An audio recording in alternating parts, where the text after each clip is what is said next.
India കൈയടക്കി വെച്ചു എന്ന് നേപ്പാൾ ആരോപിക്കുന്ന പ്രദേശങ്ങൾ ഉൾപ്പെടുത്തി പുതിയ നോട്ട് പുറത്തിറക്കി നേപ്പാൾ രാഷ്ട്ര ബാങ്ക് NRB.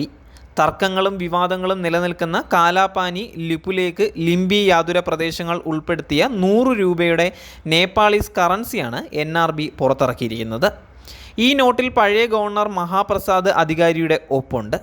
നോട്ട് പുറത്തിറങ്ങിയ ദിവസത്തെ 2081 BS എന്നും രേഖപ്പെടുത്തിയിട്ടുണ്ട്. ഇത് 2024 സൂചിപ്പിക്കുന്നതാണ്. KP ശർമ്മ ഒലി പ്രധാനമന്ത്രിയായിരുന്ന കാലത്ത് നേപ്പാൾ കാലാപാനി, ലിപുലേക്ക്, ലിംബി യാതുര പ്രദേശങ്ങൾ ഉൾപ്പെടുത്തി വിപുലീകരിച്ച തങ്ങളുടെ ഭൂപടം പുറത്തിറക്കിയിട്ടുണ്ടായിരുന്നു.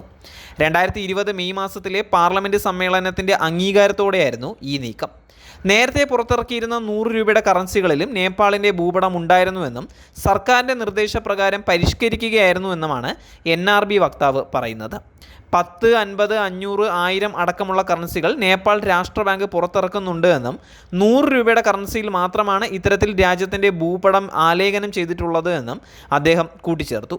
നിലവിൽ നേപ്പാൾ തങ്ങളുടെ ഭൂപടത്തിൻ്റെ ഭാഗമാക്കിയ പ്രദേശങ്ങൾ തങ്ങളുടേതാണ് എന്ന് ഇന്ത്യ വ്യക്തമാക്കുന്നുണ്ട്. 2020 നേപ്പാൾ തങ്ങളുടെ ഭൂപടം പരിഷ്കരിച്ചപ്പോൾ ഭാരതം രൂക്ഷ വിമർശനം ഉന്നയിച്ചിട്ടുണ്ടായിരുന്നു. നേപ്പാളിൻ്റേത് തീർത്തും ഏകപക്ഷീയമായ നടപടി എന്നായിരുന്നു ഭാരതത്തിൻ്റെ വാദം തന്നെ. ഇത്തരത്തിലുള്ള നടപടികൾ ഒരിക്കലും അംഗീകരിക്കാൻ സാധിക്കില്ല എന്നും ഭാരതം വ്യക്തമാക്കിയ കാര്യം തന്നെയാണ്.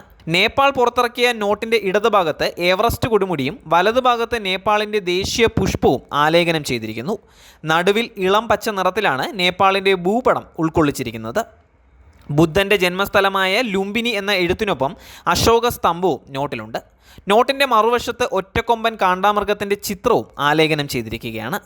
സിക്കിം, പശ്ചിമ ബംഗാൾ, ബീഹാർ, ഉത്തർപ്രദേശ്, ഉത്തരാഖണ്ഡ് എന്നിങ്ങനെ 5 ഇന്ത്യൻ സംസ്ഥാനങ്ങളുമായി 1850 കിലോമീറ്റർ അതിർത്തി പങ്കിടുന്ന രാജ്യമാണ് നേപ്പാൾ. ആഴ്ചകൾക്ക് മുൻപ് കറൻസി അച്ചടി ഇന്ത്യയിൽ നിന്നും പൂർണ്ണമായും ചൈനയിലേക്ക് നേപ്പാൾ മാറ്റിയിരുന്നു.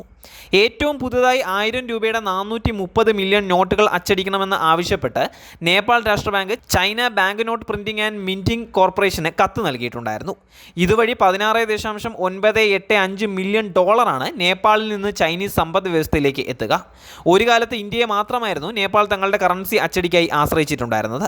കറൻസി അച്ചടി കരാർ ഏറ്റെടുക്കാൻ എത്തിയവരിൽ ഏറ്റവും ലാഭകരമായ കമ്പനി ചൈനയുടേതാണ് എന്നാണ് ഈ മാറ്റത്തിൽ നേപ്പാൾ നൽകുന്ന ഒരു വിശദീകരണം.